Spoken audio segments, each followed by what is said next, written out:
Imagine standing in a cramped boardroom, all eyes glued to you. Your heart hammers against your ribs, your voice cracks, a mix of nerves and excitement swirling inside. Louise Mahler captures this exact moment in Resonate, where voice, body, and mind betray or boost your message. What if your voice wasn't just sound, but the key to unlocking your real power? Hang tight, this is where your whole self steps into the spotlight. You might think voice is all about sound, but Louise flips the script. The secret, it's a loop: mind shapes body, body shapes voice, voice shapes message. If one's off, everything cracks. Sarah, a marketing exec in Zurich, dreaded her pitch. Her shoulders hunched, voice tight and flat. Louise guided her to notice how her anxious thoughts closed her body. When Sarah straightened up, relaxed her jaw, the words and tone opened with authentic confidence. It wasn't magic, it was rediscovering her body's natural resonance. Think of your voice like a guitar string. Your mind's tension twists the tuning pegs, body posture stretches or slackens the string. Only when tension is just right does the string produce a rich, full note. Too tight or loose, it twangs off-key, confusing your listener before they hear your point. Sarah's shift wasn't just about sounding better, it transformed how people received her. Colleagues noticed her calm energy, engagement shot up, and she even landed a promotion. That's the power when your voice truly resonates. Your message isn't just heard, it's felt.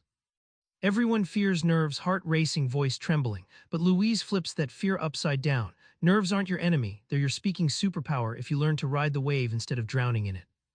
Jan, a London teacher, struggled with a stammer triggered by nerves. Louise helped him perceive that nervous energy not as an obstacle but a signal. By tuning into his breath and intentionally slowing down, Jan harnessed nervous bursts into a rhythmic, authentic cadence that captivated his students rather than distracted them. Picture your nerves like a radio dial on static, turn it in the right direction and noise turns into clear music. Your body's adrenaline doesn't silence you, it amplifies your connection. The trick, tune your mind to accept nerves as energy, not a flaw. Jan's transformation meant more than fluent speech. Suddenly, his nervous voice conveyed honesty and warmth. Students leaned in, not away. That's the surprise. When you stop fighting nerves, you turn vulnerability into your strongest link. Too often, we mimic others or hide behind safe scripts. Louise shows how uncovering your authentic voice isn't about changing who you are, it's freeing what's always been inside you. Maya came to Louise daunted by endless auditions in New York's theater world. She copied voices, pushed too hard, lost herself. By reconnecting with her body's natural rhythms and speaking from genuine feeling, Maya rediscovered a voice that carried truth and vulnerability, qualities casting directors couldn't ignore. Your voice is like a fingerprint, completely unique and impossible to counterfeit convincingly. When you lean into your natural vocal patterns and emotional honesty, you create resonance that can't be faked or ignored. It's less about volume or style, more about pure, unmistakable you. This authenticity shifted Maya's whole approach. No more parroting others, she owned her story with boldness. Confidence followed naturally, and so did success.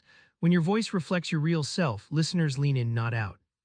Remember Sarah back in that Zurich room, her nerves, her body's tension, her voice cracking, but then shifting everything in one breath.